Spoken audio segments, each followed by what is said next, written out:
bueno, por presentarme primero, soy el doctor Mirko Villavicencio, soy nefrólogo del Hospital Rebagliati, jefe de unidad de hemodiálisis del Hospital Rebagliati. Hoy día vamos a conversar sobre lo que es la uropatía obstructiva, pero más específicamente más adelante sobre lo que es la litesis renal. Como una de las causas más importantes de lo que es la uropatía obstructiva, vamos a empezar con algo más general sobre lo que es la uropatía obstructiva. Cuando hablamos de uropatía obstructiva, estamos hablando de cambios morfológicos y funcionales que se van a producir en el riñón como consecuencia de una obstrucción de las vías urinarias, ¿no? Va a haber cambios sobre todo en lo que es la disfunción o en el funcionamiento del riñón, y se va a traducir probablemente como alguna insuficiencia renal, ya sea urocrónica. Ahora, esta obstrucción urinaria puede ser mecánica o dinámica, ¿no? Una mecánica, una alteración en una estructura del flujo mismo de la orina, o dinámica porque hay problemas ya en la musculatura lisa del mismo en la musculatura lisa de lo que es el uréter, de la pelvis renal, del urétero, de la vejiga, y tiene que ver con ausencia de peristaltismo, ¿no? ¿Por qué es importante hablar de uropatía obstructiva? Porque el 2 al 3% de todos los pacientes que tenemos en diálisis tienen como causa lo que es la uropatía obstructiva, cualquiera sea de sus causas. Cuando hablamos de una nefropatía obstructiva se puede clasificar, lo vamos a clasificar según la causa, no vamos a ser congénita, como por ejemplo los pacientes, sobre todo en los niños que tienen reflujo vesicoureteral, un problema que tienen a nivel de lo que es la desembocadura del uréter en la vejiga, o adquirida, ¿no? Que el paciente tiene, por ejemplo, como en los cálculos renales, es algo que no es congénito, sino que se va adquiriendo con el tiempo. Vamos a clasificarlo según el lugar de la obstrucción, ¿no? La clásico, el tracto urinario alto, tracto urinario bajo. Hablamos de obstrucción urinaria alta cuando es todo lo que es de la vejiga o de la desembocadura de los uréteres en el trígono vesical hacia arriba. Hablamos de una obstrucción urinaria alta superior, y tracto urinario inferior cuando hablamos de lo que es la vejiga, uretra, o vejiga y uretra. Ahora también vamos a hablar del grado de obstrucción, si es un grado parcial o compleja, que va a incidir mucho en lo que es el funcionamiento del riñón, sobre todo en la elevación de lo que es la creatinina, y la duración de la misma si es aguda o crónica. Entonces, como hemos dicho, las causas pueden ser congénitas o adquiridas, pueden ser mecánicas o dinámicas. Acá vamos a hablar de cuáles son las causas mecánicas. Las causas mecánicas, es decir, cuando hay un daño estructural, pueden ser congénitas o deberse a un defecto intrínseco o extrínseco adquirido, ¿no? Intrínseco, algo que forma parte de cualquiera de las estructuras de lo que es el organismo excretor, del órgano excretor, o extrínseco cuando hay una estructura adyacente que lo está interrumpiendo. Por ejemplo, si hablamos de un tumor de útero que está produciendo una obstrucción a nivel del ureteral, entonces estamos hablando de una causa extrínseca adquirida. Puntos, cuando nosotros hablamos de lo que es la anatomía del sistema excretor, hay ciertos puntos normales en donde hay estrechamientos fisiológicos que van a ser los principales sitios donde se van a producir obstrucciones. Son frecuentes localizaciones de obstrucciones a nivel de lo que es el órgano excretor. Tenemos sobre todo la unión ureteropélvica, ¿no? Cuando lo que es la pelvis empieza a formar lo que es el uréter, la desembocadura del uréter en la vejiga, a nivel del trígono vesical, el cuello de la vejiga cuando forma parte de la uretra, el meato mismo uretral, son frecuentes lugares de obstrucción. Ahora, esto es lo que yo les comentaba. Si normalmente tenemos una obstrucción urinaria alta, es decir, por encima de la vejiga, normalmente vamos a tener una hidrourétero, una hidronefrosis unilateral, ¿no? Va a ser unilateral. Sin embargo, cuando hablamos de una obstrucción urinaria baja de la vejiga o por debajo de esta, la afectación siempre va a ser bilateral. Entonces, estamos hablando de si en un examen, una ecografía, vemos una hidronefrosis en un solo lado del riñón, en un solo lado del uréter, hay que más o menos ver que el grado de obstrucción va a estar de la vejiga hacia arriba. Todo lo contrario, si vemos bilateral, probablemente, lo más frecuente es que la obstrucción de la vejiga cesárea. Bueno, acá están unas causas que ya yo les más o menos le he puesto en rojo las causas que son un poquito las más frecuentes, ¿no?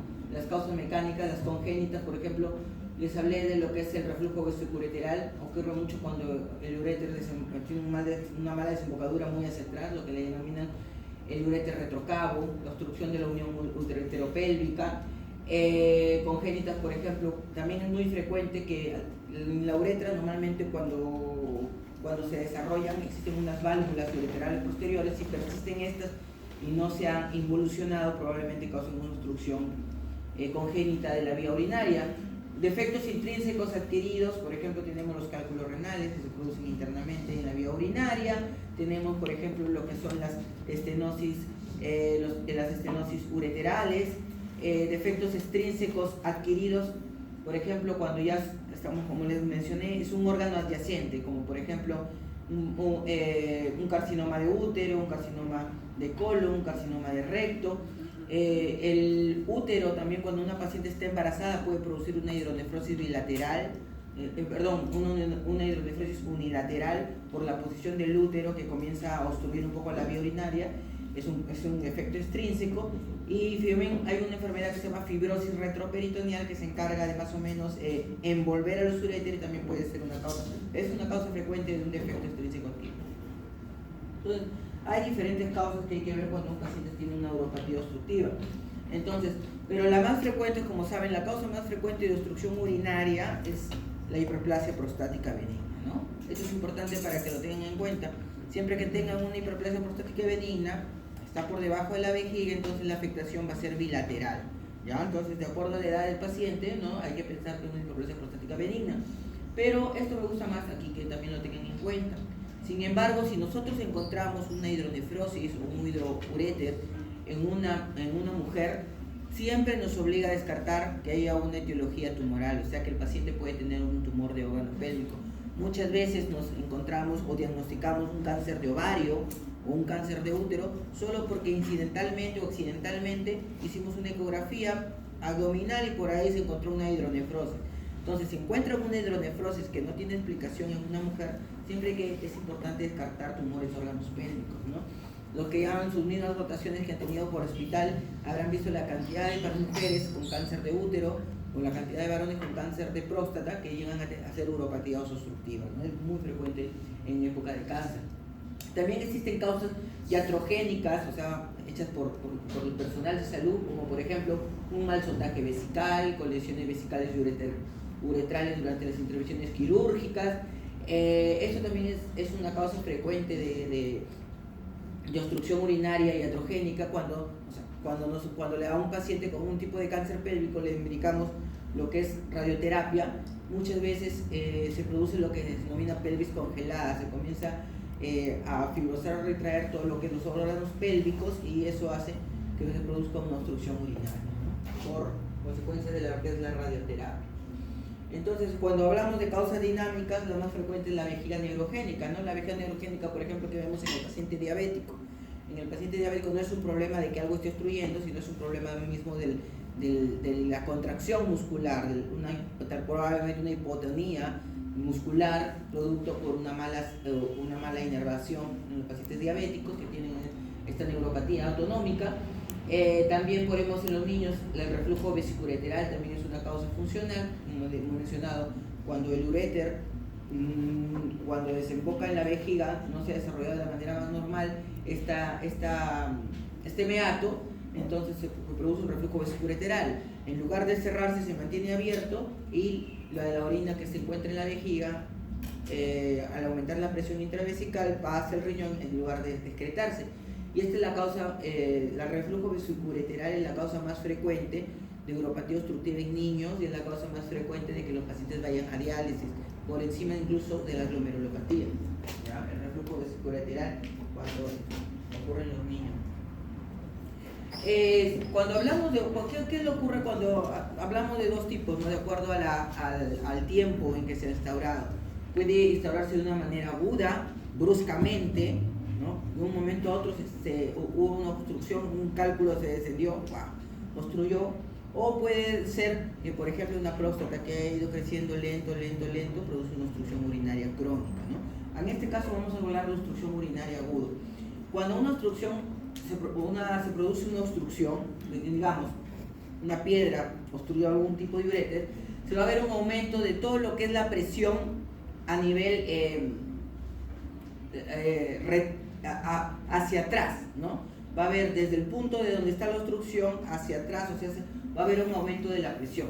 Por lo tanto, obviamente va a haber un aumento de la presión intersticial de la médula. En la médula, recuerden que se encuentran todas lo que son las arterias interlobulillares que se van hacia lo que es a transformar luego en las arterias arcuatas, que van a dar las arteriolas aferentes y eferentes. Entonces, al aumentar la presión intersticial de la médula, ¿no? Por esta presión aumentada hacia atrás, obviamente que se van a cerrar lo que son estas arteriolas interlobulillares, el flujo sanguíneo renal va a disminuir, al llegar menos sangrado renal a la arteria aferente o la arteriola aferente, definitivamente el filtrado glomerular va a disminuir. Entonces eso va a ocurrir cuando hay una obstrucción urinaria aguda. También si ahí seguimos viendo que la presión está aumentando, no solo esa presión se va a transmitir no solo hacia la pelvis, a las cálices mayores, cálices menores, túbulos, sino que también va a llegar a la misma cápsula de Bowman. Y recuerden que la cápsula de Bowman, cuando hablamos de las fuerzas de Starling para producir lo que es la ultrafiltración, la presión de la cápsula de Bowman es una presión contraria a la presión hidrostática para producir el filtrado. Entonces, si yo le aumento la presión contraria, obviamente el filtrado glomerular también va a tender a disminuir, o sea, disminuye por riego sanguíneo, disminuye por aumento de presión de la cápsula de Bowman, y también va a haber esto. A nivel de los túbulos proximales va a haber un aumento de presión también, y por lo tanto va a haber un incremento de la reabsorción de urea. Tan parecido como obviamente que por otro mecanismo como en la insuficiencia renal aguda prerrenal, en el cual hay un aumento de reabsorción de sodio por el estado de hipovolemia y va a haber más urea. En la insuficiencia renal aguda postrenal también va a haber un incremento de reabsorción de urea, pero por un aumento de la presión a nivel de los túbulos proximales. Es por eso que va a ser frecuente encontrar disociación urea-creatinina en aquellos pacientes que hacen AKI de etiología postrenal, ¿no? Una urea muy aumentada a diferencia de lo que es la sangre, a diferencia de lo que es la creatinina. Cuando es una obstrucción urinaria crónica, cuando se está descargando más lento, que como por ejemplo una hiperplasia prostática, lento se va a cerrar, la obstrucción se va haciendo muy lenta, muy insidiosa. Primero vamos a ver una fase de compensación. La fase de compensación, lo primero que se va a producir es que la musculatura del órgano excretor se va a comenzar a hipertrofiar para tratar de vencer lo que es la resistencia que le está produciendo la obstrucción. No se va a producir cólico nefrítico, ¿no? Es una hipertrofia, a diferencia del agua no se va a producir, pero llega un momento en que se hipertrofia, tan igual como la musculatura cardíaca, ¿no? Que inicialmente es hipertrofia y luego se dilata, igualito, esto es hipertrofia, y luego una fase de descompensación donde ya hay una dilatación de lo que es el músculo del liso de la pared y una atrofia también del muscular. Entonces, los cambios más tempranos ya se van a ver, en lo que es en el examen, signos de hidronefrosis, ¿no? Y sobre todo se va a apreciar inicialmente en que son los cálculos. Entonces, ¿cómo va a ser el cuadro clínico? Cuando es una obstrucción urinaria aguda, ¿no? Y volvemos a lo que es la piedra que descendió, es el típico cólico nefrítico, ¿no? El típico cólico nefrítico, que es un dolor bastante intenso, ¿no? Es un dolor muy intenso, se menciona que es uno de los dolores más intensos que existe, muchas veces acompañado de síntomas neurovegetativos por el grado del dolor, y tiene que ver con la intensidad y la frecuencia de las ondas peristálticas que se están produciendo para tratar de vencer la obstrucción. Sin embargo, esto es cuando la obstrucción es aguda. Sin embargo, cuando la obstrucción es crónica, normalmente no va a aparecer el cólico nefrítico, hemos dicho. Si la obstrucción es infravesical, como ocurre en la hiperplasia prostática, va a haber síntomas derivados de la irrigación del trígono, es decir, va a haber un síndrome miccional, muy parecido a la infección urinaria, urgencia misional, tenesmo, goteo postmisional. No es una infección, es simplemente una estimulación de lo que es el trígono vesical por la uropatía, por la obstrucción que está debajo de la vejiga. Cuando la obstrucción, esta obstrucción crónica cuando esta obstrucción crónica es unilateral, o sea, solo es en un riñón, en un uréter y en un riñón, no va a pasar nada, en el sentido de no va a haber disfunción del riñón, no disfunción, no va a haber, no se va a traducir en un aumento de los nitrogenados porque el otro riñón va a compensar, entonces el paciente no va a haber una elevación de la urea y la creatinina, el paciente va a estar totalmente asintomático, ¿no? Y el riñón que se está obstruyendo se va a reducir, ¿no? Se va a reducir de tamaño, solo uno va, justo nadie se va a dar cuenta, el riñón está pequeño, el otro riñón compensa, se hipertrofia, orina, la urea y la creatinina normal. Eso es lo que sucede en las partes crónicas. Cuando la obstrucción crónica es bilateral, también el cuadro es muy insidioso. Normalmente hay una instalación lenta, el paciente totalmente asintomático, pero en este caso sí va a haber una disfunción renal de ambos riñones lenta y el paciente va a comenzar a presentar sintomatología urémica y anemia propio de la insuficiencia renal crónica. Es decir, en estos casos de nefropatía obstructiva crónica bilateral va a haber una enfermedad renal, una nefropatía crónica. Es frecuente la asociación de la uropatía obstructiva con infecciones urinarias, litiasis renal e hipertensión arterial, ¿no? Si hay obstrucción urinaria, obviamente va a haber estancamiento de la orina, hidronefrosis, colonización de bacterias en el agua, por lo tanto infecciones urinarias. Las infecciones urinarias están muy ligadas a la formación de cálculos renales, muchas de ellas, como vamos a ver en la siguiente exposición, y obviamente si hay insuficiencia renal crónica va a desencadenarse hipertensión arterial con el tiempo. ¿Cuál es el diagnóstico de una uropatía obstructiva? Ven, acá existen diferentes técnicas. Se menciona que la combinación de una placa simple de abdomen, una ecografía y una tomografía va a conseguir el diagnóstico en más del 90% de los casos. Por ejemplo, acá vemos una tomografía, acá vemos este es el hígado, vemos el riñón derecho, vemos el riñón izquierdo, son los músculos paravertebrales, las vértebras, y vemos acá un uréter, una pelvis renal casi normal, pero en cambio acá vemos que la pelvis renal se ha dilatado, lo vemos el uréter proximal totalmente dilatado, ¿no? Casi casi del tamaño del riñón, ¿no? Probablemente debajo de esto hay un problema de obstrucción, ¿no? Y bueno, acá le han puesto contraste y cuando se observa también acá cuando excreta el contraste a través de la orina se ve la misma obstrucción, ¿no? Esto es una hidroureteronefrosis. Entonces siempre hay que tomar una placa de abdomen, una ecografía y una tomografía. Ahora, un análisis muy interesante que hacer es el radiorrenograma, ¿no? Creo que ya lo han tenido, ¿no? Han tenido la clase de gammagrafía en sus respectivos grupos, pero un radiorrenograma que permite ver las tres funciones del riñón, ¿no? Permite ver la fase de perfusión, o sea, cómo le llega la sangre, la fase de cómo se va concentrando el radionucleótido que le ponen y la fase de excreción, ¿no? Este es un radiorrenograma normal de este riñón derecho, es así como se debe ver, pero aquí vemos en el riñón izquierdo, ¿no? Que el riñón izquierdo ya comienza a tener dificultades para la excreción, ¿no? Hay un test que se llama test de furosemida, que si se le pone furosemida al paciente permite una mayor diuresis que supere la obstrucción y se ve que esta curva comienza a mejorar, es decir que hay una obstrucción urinaria. Aquí también se puede ver, por ejemplo, este es el radionucleótido que se están concentrando y vemos, por ejemplo, este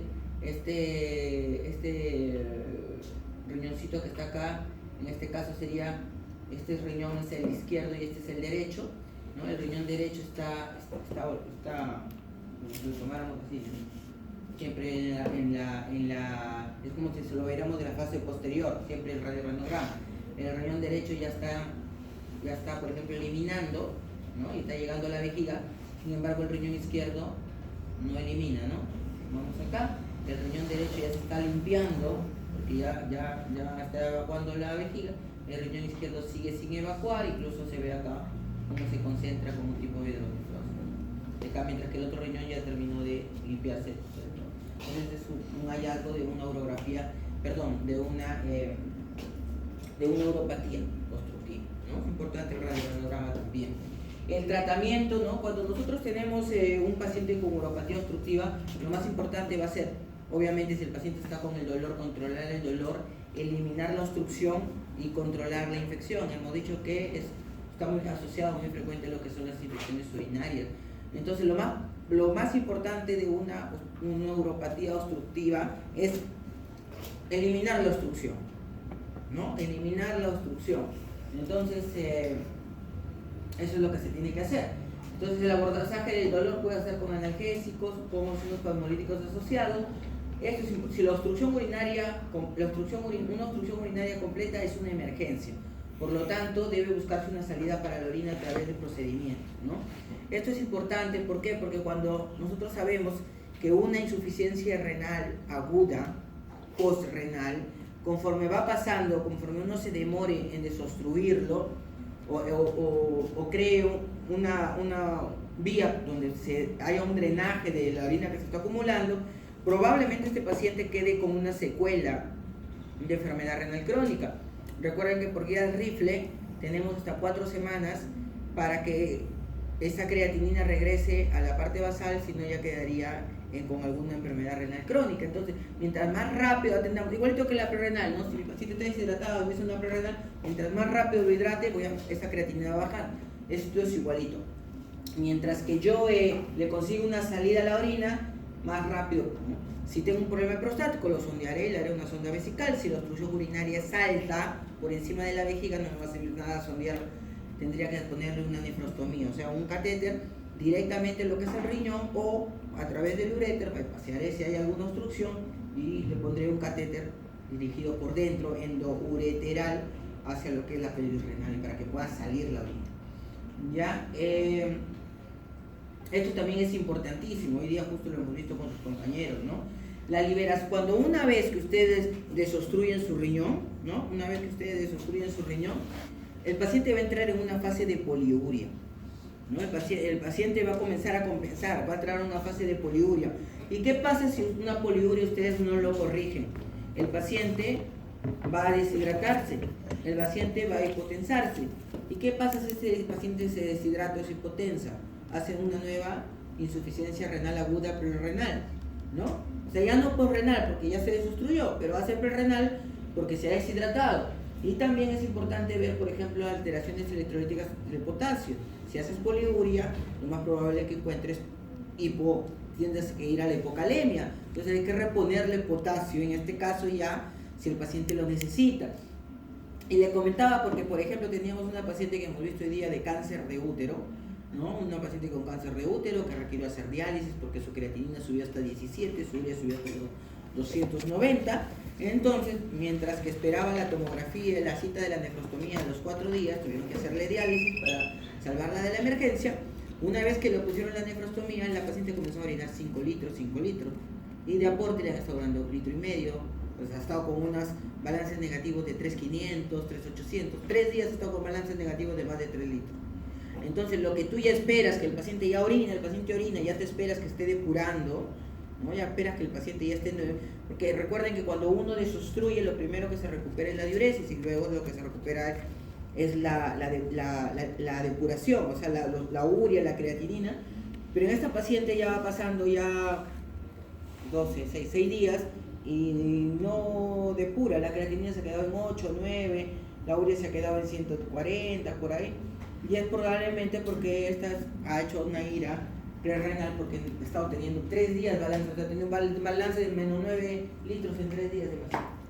Entonces, no se olvide porque ustedes probablemente en la emergencia van a llegar a este tipo de pacientes, los van a desobstruir en la unidad de radiointervencionismo, pero van a regresar a ustedes.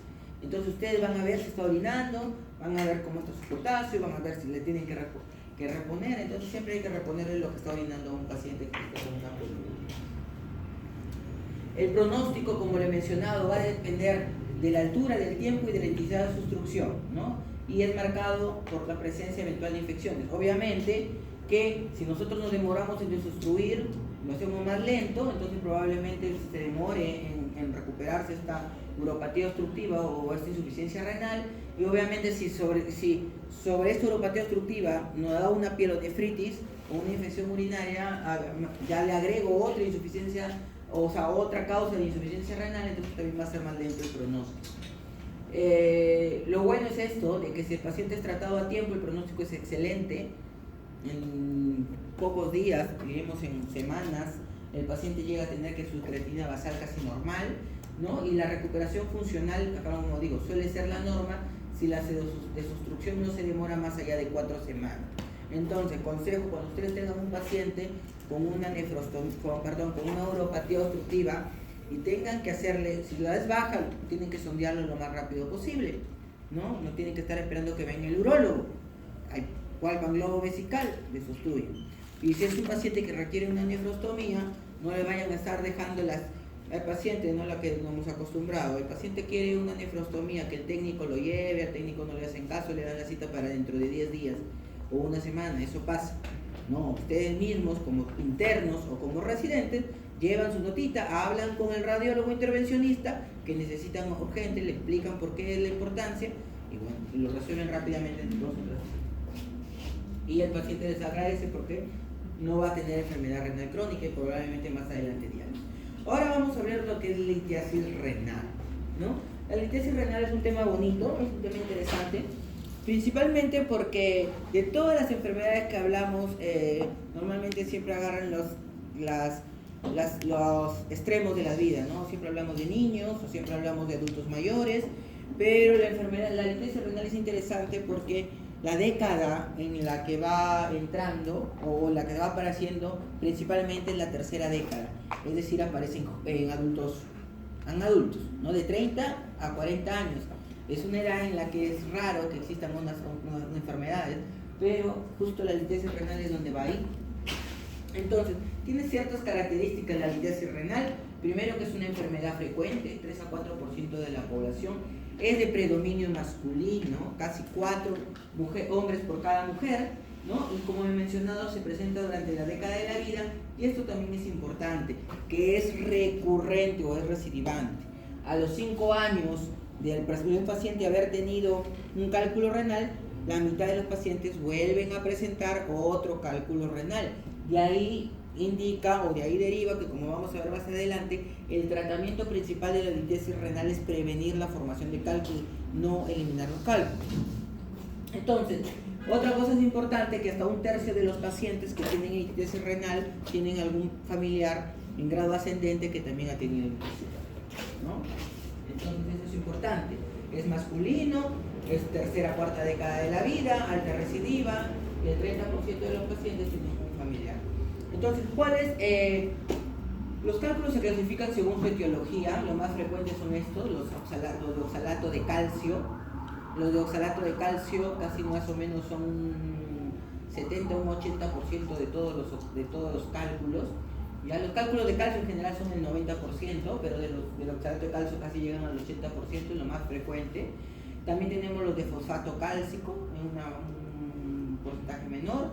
Los famosos cálculos de struvita, que están ligados a las infecciones, que son de amonio, magnesio y fosfato. Los cálculos de purinas, que tienen que ver con de ácido úrico, o los de ácido úrico. Y los cálculos de cistina, que son los más raros porque son genéticos, por trastornos genéticos, entonces es más raro. Entonces lo más frecuente es estos cálculos, los oxalatos de calcio, para que no se olviden. Entonces acá lo mismo lo menciona, oxalato de calcio 70-80%, ¿ya? Oxalato de calcio, fosfato de calcio 5 al 10%, ácido úrico 5%, y los de cistina son los más extraños. ¿Por qué se producen los cálculos?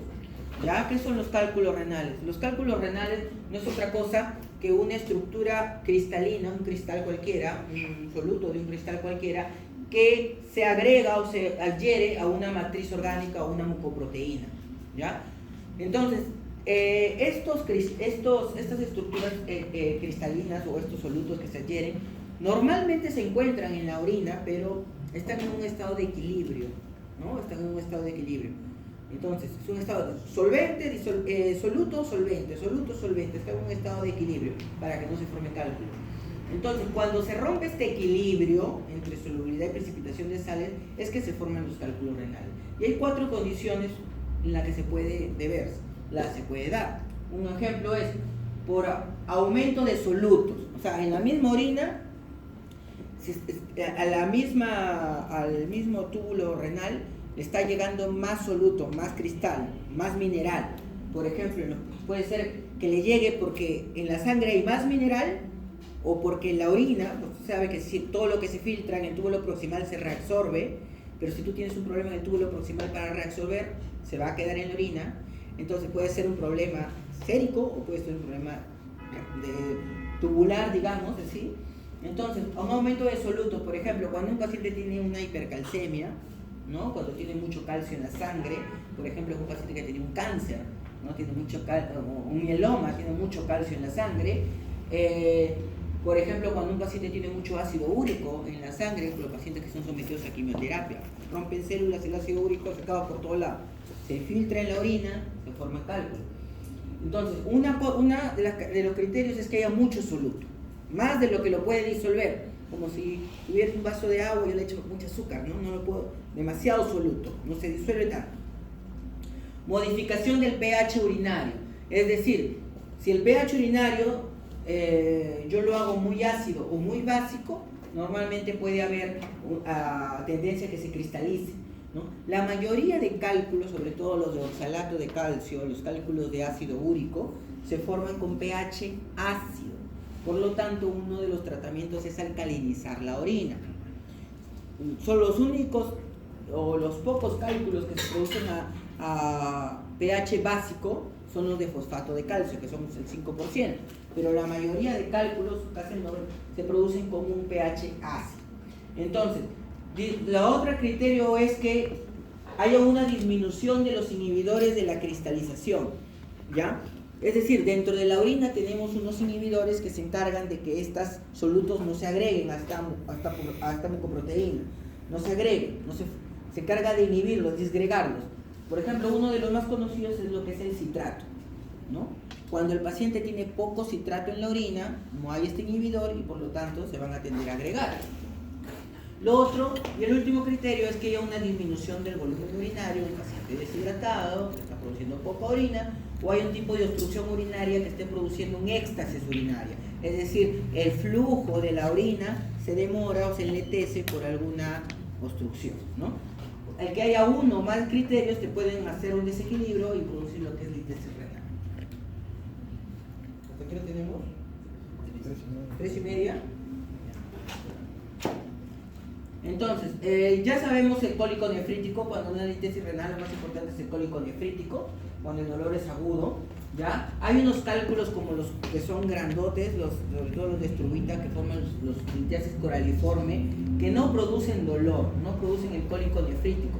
Pero como todo lo que no duele, todo lo que no avisa es peor, lo que te lleva rápidamente los cálculos coraliformes puede ser a que obstruye todo ese riñón, lo hace hipotrófico, puede llevar anuria, puede llevar infecciones e insuficiencia renal aguda. Dentro de las manifestaciones, como yo les mencioné, muchas están ligadas a lo que son síntomas por el dolor, a síntomas vegetativos, pero esto es importante. Casi siempre hay hematuria, ya casi en el 100% microscópica, no macroscópica. Entonces, si ustedes en un examen de orina encuentran hematuria macroscópica en un paciente varón de 30 a 40 años, van a pensar en litiasis renal. Si encuentran hematuria microscópica en un paciente varón de más de 60 años, van a pensar en próstata, ¿no? Pero entre 30 a 40 años, un paciente varón, así incidentalmente, en un examen vacacional le encuentran hematuria, entonces probablemente esté formando cálculo renal. Y si tiene infección, fiebre y escalofrío. Un poquito. Entonces, cuando nosotros hablamos, ¿y por qué se produce esto de los cálculos renales? ¿No? Existen diferentes causas, ¿no? Existen diferentes causas metabólicas. Como mencionado acá, hipercalciuria absortiva es cuando hay mucho calcio en la orina producto de que hay mayor absorción a nivel gastrointestinal, o sea, a nivel del intestino se absorbe el calcio, ¿no? Y hay mucho calcio sérico porque se ha absorbido, entonces va al riñón. Hipercalciuria renales no es por un problema ya de que se absorbe mucho, sino que no se reabsorbe el calcio a nivel de los túbulos proximales. Es una hipercalciuria de origen renal. Este es bastante importante, el hiperparatiroidismo primario. Siempre que un paciente tenga mucho calcio en la orina hay que descartar, hay que pedir una PTH para ver si hay un problema central, ¿no? De hiperparatiroidismo primario. Entre otros, ¿no? Entonces, ¿qué es lo que se tiene que hacer, ¿no? Cuando un paciente viene con un cálculo renal, ya tú tienes un cálculo renal, una piedrita, tú dices, ándate al urólogo para que te destruya la piedra ¿no? El urólogo normal o el urólogo lo ve, lo destruye la piedra y le dice chao, anda, vete, nada más, no le hace ningún estudio, porque sabe que en 5 años va a volver con otra piedra, entonces va a volver a pagar y va a volver él a cobrar. Entonces no lo deriva al nefrólogo, porque este paciente hay que hacerle un estudio metabólico, hay que hacer por qué está produciendo tantos cálculos. Si yo no le hago un estudio metabólico, va a seguir produciendo piedras. Yo quiero salvar ese riñón. Entonces le tengo que hacer un estudio metabólico. Y mi estudio metabólico va dirigido fácilmente a 2 cosas. Tal vez en la sangre tengo mucho soluto, o tal vez en la orina tengo algún problema. O tengo en la sangre o lo tengo en la orina, ¿no? Entonces, para tanto voy a pedir, obviamente, un ácido, voy a pedir lo clásico, ¿no? Calcio y fósforo sérico, ácido úrico sérico, voy a pedir esto de acá, vitamina D, ¿no? Pues tal vez hay una hipervitaminosis D, voy a pedirle para ver si hiperparatiroidismo primario, un AGA, porque hay pacientes que hacen acidosis tubular renal y hacen problemas de hipercalciuria, y esto, que es generalmente lo que, esto normalmente sí le piden, cualquiera, pero esto es lo que no le piden, ¿no? En una orina de 24 horas voy a hacer un estudio para ver si mi paciente bota mucho calcio, tiene hipercalciuria, tiene hiperuricosuria, tiene hipocitraturia, ¿no? Hipocitraturia, acuérdense que el citrato es un inhibidor, o sea, mientras más bajo es peor. Entonces, ahí tiene hipercalciuria, hiperuricosuria, hiperfosfaturia o hipocitraturia o hiperoxaluria. Entonces, le pedimos en una orina de 24 horas, la misma que le piden para su proteinuria, le piden ahí, ¿ya? Estas cosas. Y le sale esto de acá. Un paciente va a tener hipercalciuria si bota más de 4 miligramos de calcio por kilogramo al día, va a tener hipoglucosuria de más de 800 miligramos al día, hiperoxaluria si tiene más de 45 miligramos, hipocitraturia menos de 200. Entonces, ¿cuáles son las pruebas de imágenes que se va a hacer? ¿Ya? La más importante, la prueba de oro, es el Uroten sin contraste. ¿Ya? No se necesita, es una tomografía urológica sin contraste, no se necesita poner contraste para diagnosticar una litiasis renal. Esta es la prueba de oro. Y las últimas guías sostienen que se debe solicitar dentro de las primeras 24 horas de un paciente que tiene un cólico renal. O sea, no debe esperarse, debe hacerse de inmediato, ¿no? Existen otras pruebas como mencionan ahí. Y cuando hablamos de litiasis cálcica, ya una por una, cuando hablamos de litiasis cálcica, como menciona aquí, representa todo el 80% de los casos de litiasis por calcio, casi el 80-90%, y se puede deberse a hipercalciuria, mucho calcio en orina, hipericosuria, hiperoxaluria, hipertraturia, o sea, todos lo que hemos visto en las alteraciones metabólicas, ¿no? Como menciona acá, puede deberse a una causa secundaria, un proceso sistémico o fármaco. Entonces, ¿cuáles son las causas más importantes de que el paciente bote calcio en la orina? La primera es esta, ¿no? El hiperparatiroidismo primario. Hipercalciuria con hipercalcemia. Tengo mucho calcio en la orina y tengo mucho calcio en la sangre. Hiperparatiroidismo primario, o sea, siempre hay que pedir una PTH. Y aquí nomás cerquita con el hiperparatiroidismo primario en el mundo de los cánceres que tenemos, un paciente cuando ustedes tengan con hipercalcemia y calcio en la orina, hay que descartar que no tenga un cáncer. ¿Ya? En general, hipercalcemia, hay que descartar que no tenga un cáncer. Y de paso le hacemos su orina 24 horas para ver si tiene hipercalciuria. Entonces los pacientes con metástasis, con leucemia, los pacientes con mieloma, toda esta cantidad pueden hacer una hipercalcemia con hipercalciuria. Sin embargo, hay algunas enfermedades que la cantidad de calcio en la sangre es normal, sin embargo, tienen hipercalciuria y se observa sobre todo en las acidosis tubulares renales distales. ¿Ya? Y que tiene que ver más con la modificación del pH en la orina. Como hemos mencionado, hipercalciuria y idiopatía es cuando no hemos encontrado ninguna de las causas que hemos mencionado, ¿no? Cuando el paciente tiene más de 4 miligramos por kilogramo del día excreta de calcio y no tiene hipercalcemia. Hipocitraturia. La hipocitraturia, o sea, poco citrato en la orina, se ve normalmente en los pacientes que tienen acidosis sistémica. Un paciente que tiene acidosis tubular renal, por ejemplo, acidosis tubular renal, va a tener hipocitraturia. Pero esto de acá es importante, mira que menciona acá. Dice, la ingesta excesiva de proteínas, o sea, comer muchas purinas, muchas carnes rojas, muchas proteínas, hacen que la orina, es una carga ácida, ¿no? Y le lleva a que el paciente tenga hipocitraturia. O sea, desde ahí ¿no? Cuando uno le dice a un paciente que forma cálculos renales que no coma carnes rojas, es porque también le va a producir no solo purina, no solo ácido úrico, sino que le va a bajar el citrato en la orina. Hiperoxaluria, normalmente el oxalato que se junta al calcio, si nosotros encontramos hiperoxaluria, la mayor parte puede ser por un problema intestinal, ¿no? Una enfermedad entérica, como por ejemplo en la enfermedad intestinal inflamatoria, por problemas de resección intestinal, paciente que ha sido operado, una restricción de grasas, y sobre todo se ve una hiperoxaluria en pacientes que comen muchos en dietas ricas de oxalato. ¿Cuáles son las principales que tienen oxalato? Las espinacas, la remolacha, el rabanito, ya tienen mucho oxalato, el chocolate, el cacao, el té, como ven acá, son las que tienen más oxalato. En la litiasis úrica obviamente igual, por exceso de ácido úrico en el sangre, ¿no? Como por ejemplo en los pacientes que ingieren muchas purinas, ¿no? Si yo como mucha carne roja, como mucha purina, se va a transformar en ácido úrico. En los pacientes con gota, ¿no? Tienen alta hiperuricemia, en los pacientes que han sido sometidos a quimioterapia, como les he mencionado.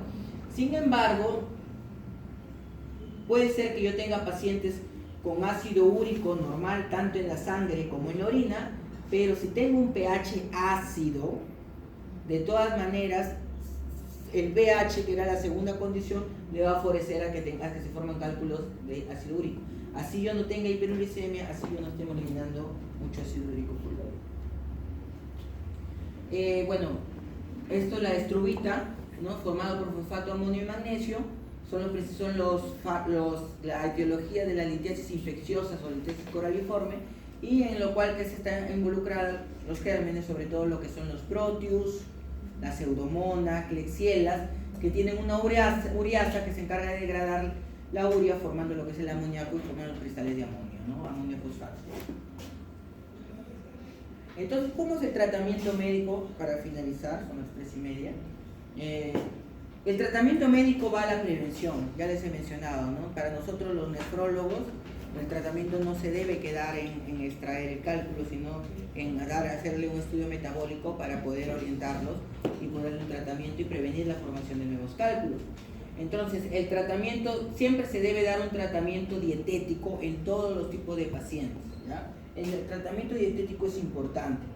¿Cómo debe ser la hidratación? La hidratación debe ser entre casi 3 litros de agua al día, ¿no? Normalmente debemos tomar los que no formamos cálculos 2, pero los que forman cálculos deben tomar al menos 3 litros de agua al día, ¿no? Lo interesante es que un paciente orine más o menos 2 litros, produzca una orina de 2 litros diario de orina. Esto es algo que recién para esta clase lo he integrado, ¿no? Que medio que me rompía la cabeza, porque según la última guía NICE, de las NICE de este año, de enero de este año del 2019 recién, mencionaban que se debe añadir el zumo de limón, ¿no? Hasta 80 centímetros cúbicos al día al agua, favorece la excreción urinaria de citrato. ¿Qué quiere decir? Si yo excreto más citrato, va a haber más citrato en la orina, mi citrato es inhibidor, va a favorecer a que no se formen cálculos, ¿ya? Si yo le añado zumo de limón. ¿Y por qué le digo que era algo que tenía que revisarlo bien? Porque hasta enero de este año que se ve estas guías, ya siempre se dice, o hasta incluso que hasta ahora, que tomar vitamina C, suplementos de vitamina C, que también, ¿no?, producen cálculos, incluso dentro, cuando ustedes lean sus libros, seguro en sus libros de ustedes que son un poquito más desfasados, ¿no? Van a estar dentro de la dieta, van a decir, tomar vitamina C produce cálculos, ¿no? Entonces, eso es lo que teníamos entendido, que no se le debe dar suplementos de vitamina C. Sin embargo, en las últimas guías se menciona de que es 80 centímetros cúbicos al día. Ahora, esto de la vitamina C lo mencionan en suplementos que son más de 1000 miligramos, ¿ya? 1000 miligramos, ¿no? La gente está acostumbrada a tomar, estamos en el mundo de las vitaminas, que se quiere sentir bien, ¿no? Entonces, vitamina C. Entonces, se mencionan de que los pacientes que hacen cálculos renales no deberían tomar vitamina C, pero sí esta cantidad. Ahora, realmente yo no sé 80 centímetros cúbicos al día cuántos miligramos de vitamina C serán. No he podido resolverlo, pero es lo último de la guía NICE. Obviamente, todo paciente que forma cálculos renales tiene que hacer una dieta hiposódica. El sodio se bota con el calcio, si se acuerdan la fisiopatología tubular. Entonces, como si fuera un paciente hipertenso, menos de 6 gramos al día. El calcio, esto también es algo interesante. Hasta hace unos 6-7 años le decíamos a todos los pacientes que formaban cálculos que no tomen lácteos, que no coman lácteos. Eso hace ya más de 6-7 años ya quedó en el olvido. El contenido de calcio debe ser normal, ¿ya? Esa es una pregunta que siempre hago porque siempre la meto ahí. El contenido de calcio para un paciente con litiasis renal tiene que ser normal. Entonces, ¿por qué antes, qué es lo que pasaba con las dietas bajas en calcio?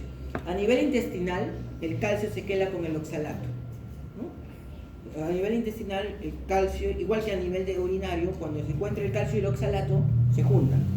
¿Qué es lo que pasaba con las dietas bajas en calcio? Yo le daba dieta baja en calcio para que el calcio no llegue a la orina.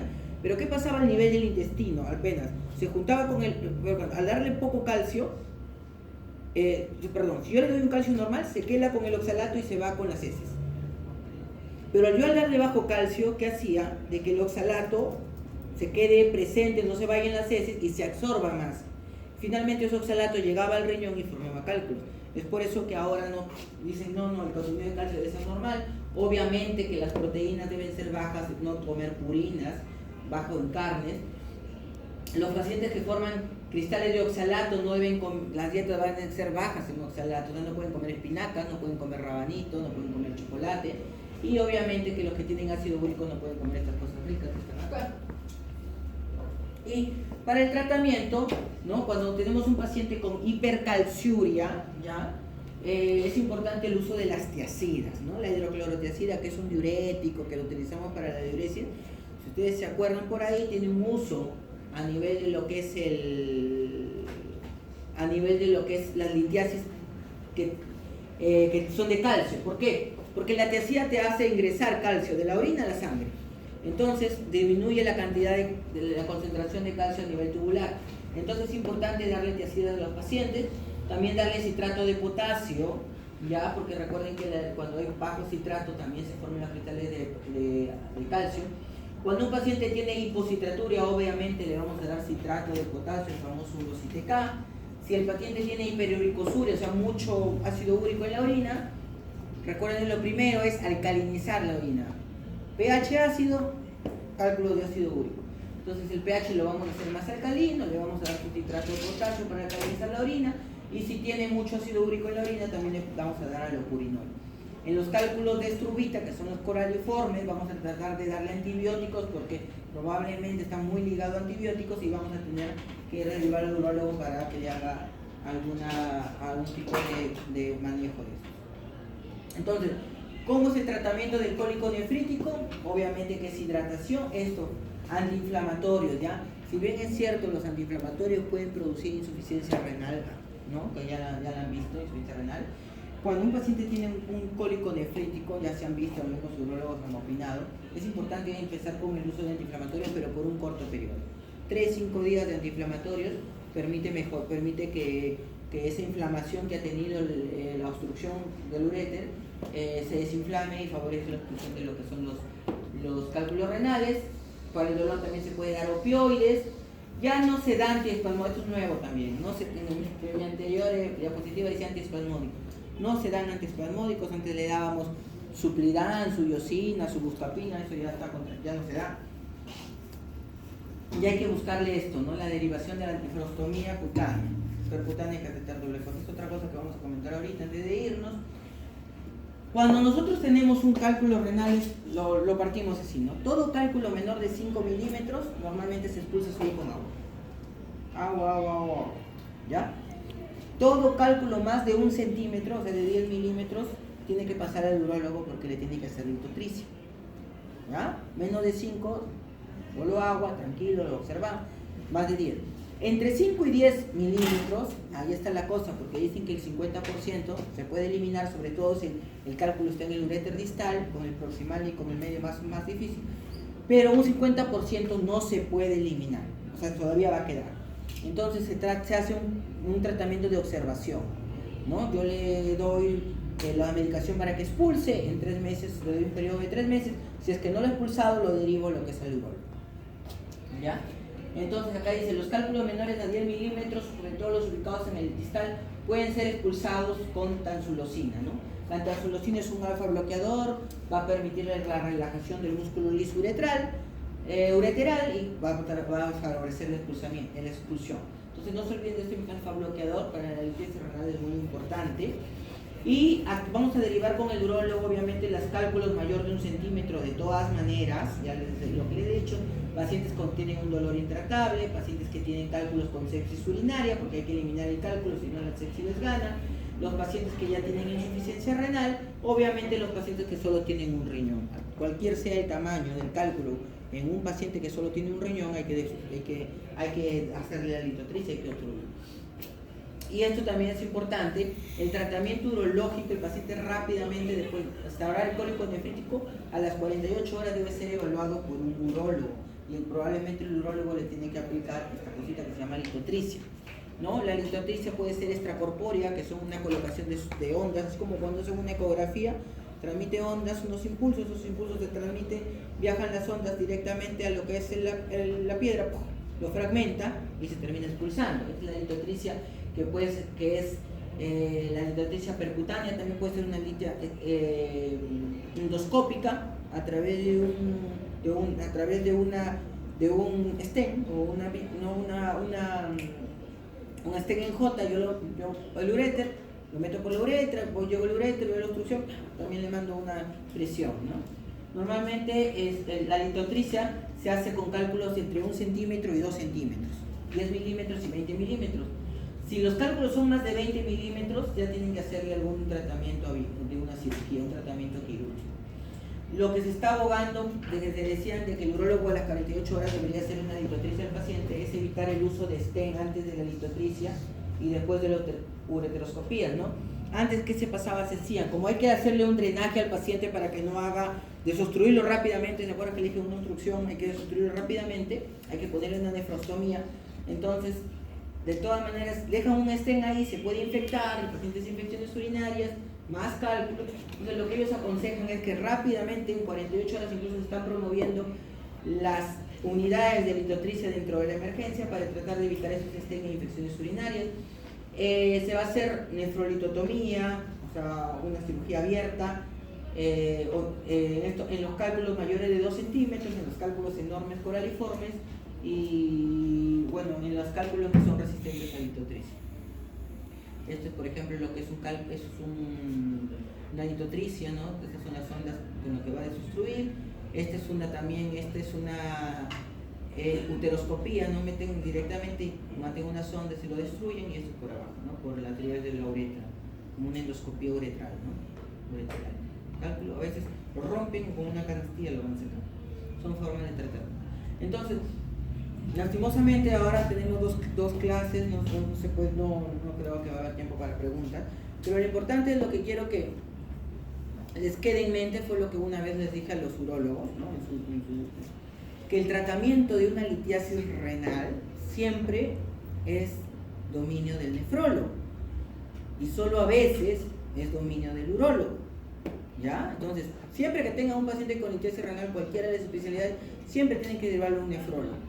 El nefrólogo verá si necesita extraerse, lo mandará al urólogo y regresará con él. Pero es como un paciente crónico, como un hipertenso, como un diabético. Tiene que ser tratado por un nefrólogo, ¿ya? Bueno, les agradezco, les pido disculpas porque tenemos otra clase. Bueno.